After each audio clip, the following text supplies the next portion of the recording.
देखिए, आप लोग का बहुत ज़्यादा कन्फ्यूजन था कि इस विभाग में क्या होता है, क्या रिटायरमेंट होता है, क्या पेंशन होता है। इस तरह से बहुत ज़्यादा प्रॉब्लम था, आप लोग का प्रश्न था।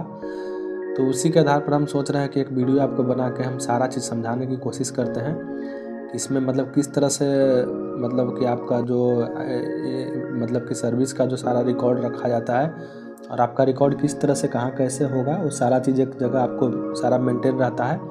आप ज्वाइन करिएगा तो आपको एक यूज़र आईडी और एक पासवर्ड मिलेगा। उसके थ्रू आप कभी भी इसको लॉगिन करके अपना डिटेल सारा देख सकते हैं कि मेरा मतलब क्या है, नहीं है। मतलब एम्प्लॉय के बारे में विभाग एकदम सही तरीके से जानकारी रखता है और आपका कब रिटायरमेंट करना है, कब ज्वाइन किए हैं, सारा चीज़ रिकॉर्ड। ऐसा नहीं कि मतलब आप ज्वाइन कर लिए और विभाग को उससे कोई मतलब नहीं है, ऐसा नहीं है। तो यहाँ आप देखिएगा, हम आपको सर बिल्कुल सारा सही से बता देंगे कि मतलब आपका रिटायरमेंट का कैलकुलेशन कैसे होता है और आप कब रिटायर करिएगा, कब ज्वाइन किए थे, वो सब चीज़ जो सारा चीज़ इस वीडियो के माध्यम से जो आप नीचे देख रहे होंगे, सारा हम आपको एकदम बिल्कुल क्लियर कर देंगे जो आपको जानना चाहिए।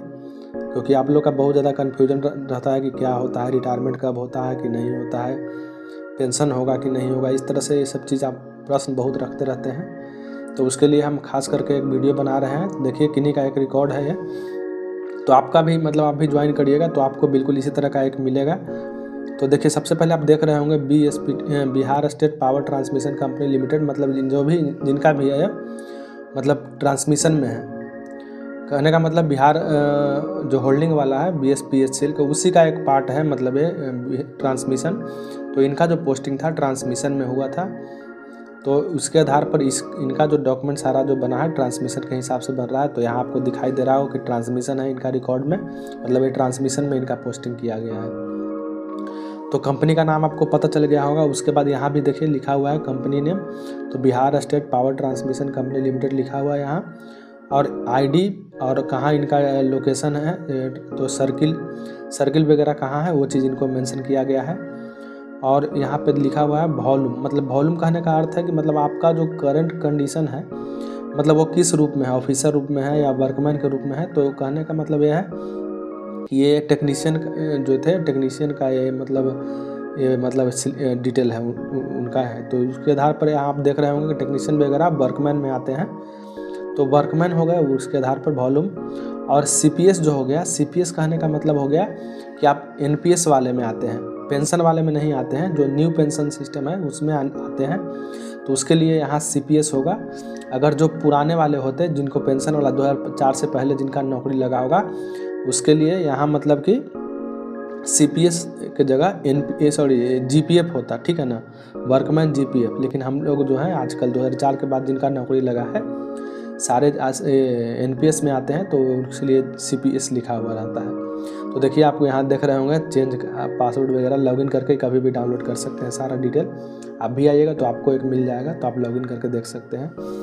तो देखिए, एक पर्सनली एम्प्लॉय कोड होता है, जिस मतलब कि आपको नाम, जैसे कुछ नाम हो गया तो नाम तो बहुत सारे मिल जाएंगे, लेकिन आपका एम्प्लॉय कोड जो है विभाग के लिए एक स्पेशली यूनिक होता है। मतलब वो कोड सिर्फ आपको जारी होगा, मतलब उस कोड से आपका आइडेंटिफिकेशन होगा कि हाँ आपका ये है, मतलब आपका नंबर है जो आपके लिए कैसे आधार कार्ड की तरह ये भी है एक नंबर जो आपका पर्सनली रहेगा। तो वो देखिए, आप यहाँ कोड था जिसको हम हाइड कर दिए हैं। और आगे फिर कंपनी नेम तो आप जानते ही होंगे जो लिखा हुआ है, वही वॉल्यूम जो वहाँ था जो यहाँ है, मैंने वर्कमैन CPS। अगर 2004 से पहले जॉब करते तो ये पेंशन वाले होते, तो उनके जगह CPS के जगह GPF होता उनका, ठीक है। तो अब उसके बाद नाम यहाँ दिखा हुआ है, तो नाम तो सबका रहता है, आपका भी होगा, तो इसमें कोई दिक्कत है नहीं। और डिटेल में चलिएगा तो डेट ऑफ बर्थ है, तो इनका डेट ऑफ बर्थ 28/8/1993 है, 28/8/1993। और इनका जो लिखा हुआ है मेल फीमेल जो है, तो यहाँ ये फीमेल थी तो फीमेल लिखा हुआ है। और उसके बाद आपका डिटेल यहाँ रहेगा मैरिटल स्टेटस, मतलब आप शादीशुदा वाला जो है, शादी हैं किए हुए हैं या नहीं किए हुए हैं। तो यहाँ ये अनमैरिड थे, तो उसके आधार पर अगर शादी हुआ रहता तो अगर इनके बच्चा होता तो बच्चे की संख्या यहाँ लिखा होता। जब नहीं है तो अनमैरिड है तो इनका बच्चे की संख्या नहीं है, तो इसलिए इनको छोड़ दिया गया है। आगे है ब्लड ग्रुप, तो इनका AB पॉजिटिव है, तो वो चीज़ मेंशन किया हुआ है यहाँ। और एक चीज़ और है कि मतलब अगर ग्रुप C और D में बिहार सरकार में जॉब करिएगा तो मेडिकल का फैसिलिटी मिलता है, जो 1000 रुपये आप सैलरी स्लिप में देख पा रहे होंगे, तो उसमें इनका यस है। तो मतलब 1000 इनको मिलता है, इसलिए यहाँ पे यस किया हुआ है, ठीक है। नहीं मिलता, अगर ऑफिसर या जेई वगैरह कुछ होते तो इनमें नो होता, तो वो तो अलग चीज़ है। इनको मिलता है इसलिए इनके लिए यस है। आगे है एम्प्लॉयमेंट स्टेटस, तो इनका दिखाया गया है 2 साल का जो प्रोबेशन पीरियड होता है, इसी में जब ये बना होगा तो उसी से स्टार्टिंग में बना होगा, तो मतलब उसके बाद लोग ध्यान नहीं देते हैं, तो वो वैसे ही छोड़ा हुआ रह गया है। प्रोबेशन दिखाया जा रहा है जो कि गलत है, आउट ऑफ प्रोबेशन होता, मतलब प्रोबेशन इनका समाप्त हो गया है। तो उसके आधार पर हम आगे चलते हैं। अब यहाँ दिखा रहा है, आप देख पा रहे होंगे एम्प्लॉयमेंट कैटेगरी, मतलब किस आधार पे इनका एम्प्लॉयमेंट हुआ है। तो इनका जो है देख रहे होंगे डायरेक्ट रिक्वायरमेंट, मतलब इस एग्ज़ाम दे करके डायरेक्ट ज्वाइन किए हैं, तो इसीलिए मतलब ये डायरेक्ट रिक्वायरमेंट वाले हैं, मतलब इनका बहाली जो है एग्ज़ाम के थ्रू विभाग से जुड़े हैं। अब देखिए यहाँ लिख रहा है अपॉइंटमेंट ऑर्डर नंबर, मतलब किस लेटर नंबर से आपको अपॉइंट किया गया है, तो मेंशन यहाँ रहेगा। और यह जो लेटर निकला है किस डेट को निकला है, तो ये डेट निकला था 6/5/2019 को, ठीक है ना। मतलब इस ऑर्डर से आप ज्वाइन किए, मतलब आपका अपॉइंटमेंट किया गया, और उसका डेट जो लेटर का डेट होगा जो यहाँ मेंशन है 6/5, तो ये बहुत ज़्यादा कुछ इसमें कुछ सोचने वाली बात नहीं है, ये सब विभागीय काम है। तो बाकी आगे रहा इनका डेजिग्नेशन, अगर देखिएगा टेक्नीशियन 2 में भी है ये, तो टेक्नीशियन 2 इनका टेक्नीशियन ग्रेड TG2 दिखाया गया है। और आगे देखिएगा एम्प्लॉय क्लास, तो जो टेक्नीशियन वगैरह होते हैं जो ग्रुप सी में आते हैं, तो 3 लाइन दिया हुआ, मतलब ये ग्रुप सी का मैंने इंडिकेट कर रहा है, ग्रुप सी में जॉब करते हैं। अब लिख रहा है एम्प्लॉय टाइप, तो आप बार बार देख रहे होंगे वॉल्यूम वगैरह में सब में वर्कमैन ही लिख रहा है, मतलब किस टाइप के एम्प्लॉय हैं, तो वर्कमैन वाले हैं। ऑफिसर अगर रहते तो जेई वगैरह तो ऑफिसर, या यही रहते तो ऑफिसर रहता, तो ये वर्कमैन में है। अभी ज्वाइनिंग लेटर है, ये हुआ कि अपॉइंट करके आपको विभाग की तरफ से सहमति मिल गया, लेकिन आपको ज्वाइनिंग जो फर्स्ट कंडीशन में हुआ था तो वो था जनवरी 2019 में आप इनको ज्वाइनिंग मिल गया था, ठीक है ना। तो अब जो ज्वाइनिंग का लोकेशन भी नहीं दिया हुआ है, जबकि ये सब चीज़ मेंशन होना चाहिए था, कुछ चीज़ होता है। अब बात सबसे बड़ी बात यही रहा जो जिसके लिए आप लोग कन्फ्यूजन में रहते हैं कि इनका रिटायरमेंट कब है। तो देखिए एक नियम है कि 1 तारीख, किसी भी महीने के 1 तारीख का आपका डेट ऑफ बर्थ है, तो पिछले महीने के लास्ट दिन में आप रिटायर कर जाइएगा। अगर फरवरी का 28 फरवरी है, सॉरी 1 फरवरी है, तो आप 31 जनवरी को रिटायर कर जाइएगा, मैंने पिछले महीने में रिटायर करिएगा। अगर आपका 2 तारीख है, तब उसी महीना के 2 तारीख के बाद किसी भी डेट का आपका डेट ऑफ बर्थ है, तो आप उसी महीने के लास्ट डेट में रिटायर करिएगा। तो इनमें वो सब चीज़ तो लागू हो नहीं रहा है। इनका है कि 28 है तब ये सब चीज़ नौबत आएगा ही नहीं।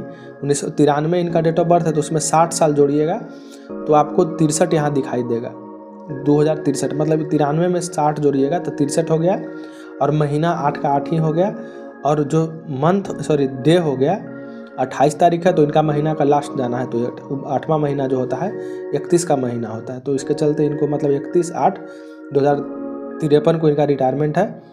वही चीज़ जो भी होता है उसमें 60 साल ऐड कर दिया जाता है। इसमें देखिए अभी ज्वाइन करते के साथ इनको रिटायरमेंट का डेट इशू कर दिया गया था कि इस दिन रिटायर कर जाएंगे। आगे है ज्वाइनिंग, जिस समय ज्वाइन किए थे 1 साल वाला जो कंसुलेटेड पे बोलते हैं, उस समय इनका कंडीशन क्या था, तो 9200 से लेके 15,500 जो आपका भी नोटिफिकेशन में लिखा हुआ है यही चीज़ होगा। तो इनको 8,000 के लगभग मिलता था, तो आपको 8,000 के आसपास ही मिलेगा। तो सेम ही कंडीशन था उनका ज्वाइनिंग का कंडीशन, लेकिन 1 साल पूरा होने के बाद इनका जो था पे स्केल वाला लागू हो गया था, लेकिन वो चीज़ यहाँ मेंशन नहीं है। अब डेपुटेशन का मतलब होता है कि विभाग, आप बिजली विभाग में ज्वाइन किए हैं, लेकिन वर्तमान में ड्यूटी कहाँ कर रहे हैं। ऐसा तो नहीं ना कि विभाग को कहीं और, मतलब कोई स्वास्थ्य विभाग या अदर विभाग से ज़रूरत पड़ गया स्टाफ को, तो आपको कहीं भेज दिया गया है, तो ऐसा तो है नहीं। ये बिजली विभाग के स्टाफ हैं, बिजली विभाग में काम कर रहे हैं, तो आउट ऑफ डेपुटेशन, मतलब ये डेपुटेशन में नहीं है, ये अपने विभाग में काम कर रहे हैं। अगर होते तो उसका लोकेशन होता कि कहाँ कर रहे हैं, ठीक है। अब कैटेगरी में कह रहा है साइट ऑफिस, मतलब ये ऑफिस से जुड़े हुए, मतलब फील्ड वाले ऑफिस से इनका काम, हेडक्वार्टर मान लीजिए कि उनका फील्ड वाला है, इसलिए यहाँ चीज़ मेंशन है। अब एम्प्लॉय कैटेगरी क्या है, जब आप देख रहे हैं कि डायरेक्ट रिक्वायरमेंट से इनका बहाली हुआ है, तो इनका क्लास क्या हुआ, कैटेगरी ये रेगुलर होगा, रेगुलर स्टाफ है। अब देखिए इनका तो समझ रहे होंगे कि एग्ज़ाम देकर आए हैं, तो इसलिए इनका रेगुलर यहाँ पे है। बाकी कॉन्ट्रैक्ट पे रहता तो कॉन्ट्रेक्चुअल इस तरह से रहता, ये कॉन्ट्रैक्ट बेसिस वाले हैं, और अदर होता कुछ तो अलग तरह से होता। बाकी ये एग्ज़ाम देकर आए हैं तो इसलिए इनका रेगुलर यहाँ लिखा हुआ है। अब रहा कि कास्ट कैटेगरी दे, तो पर्सनली अपने हर के जो कैटेगरी से बिलोंग करते हैं, तो ये जनरल से बिलोंग करते थे तो इसलिए इनका जनरल लिखा है। अगर आप ओबीसी रहिएगा तो ओबीसी रहेगा, नहीं तो SC ST जो भी रहे वो तो वो चीज़ है। बस यहाँ कैटेगरी दिखाया हुआ है, सब कैटेगरी तो कुछ छोड़ा हुआ है, इसमें कोई मतलब नहीं है। फिर आप डिपार्टमेंट, आप अगर बात आगे आइएगा तो आपको मिलेगा डिपार्टमेंट। तो मतलब ये सब जो पोस्ट जो है AE हो गए, JE हो गए, टेक्नीशियन वगैरह, सारे टेक्निकल वाले काम कर रहे हैं, मतलब टेक्निकल वर्क है।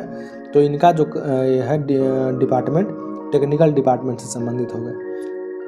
तो ये चीज़ आपको देख कर जरूर समझ में आ होगा। सबसे बड़ा बात यह है कि ये है और ये रिटायरमेंट का कंडीशन। और एक बात और है कि पेंशन इसमें तभी होगा जब बिहार सरकार लागू करेगा।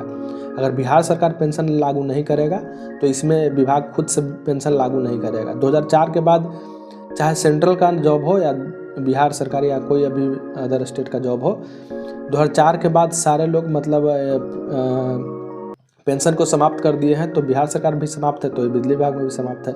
अगर बिहार सरकार पेंशन लागू कर देगा तो इसमें भी लागू हो जाएगा। चलिए, आपको वीडियो कैसा लगा ज़रूर कमेंट करके बताइएगा, और अच्छा लगे तो लाइक कीजिएगा, सब्सक्राइब कीजिएगा और शेयर ज़रूर कीजिएगा। वीडियो से जुड़ने के लिए आपको धन्यवाद।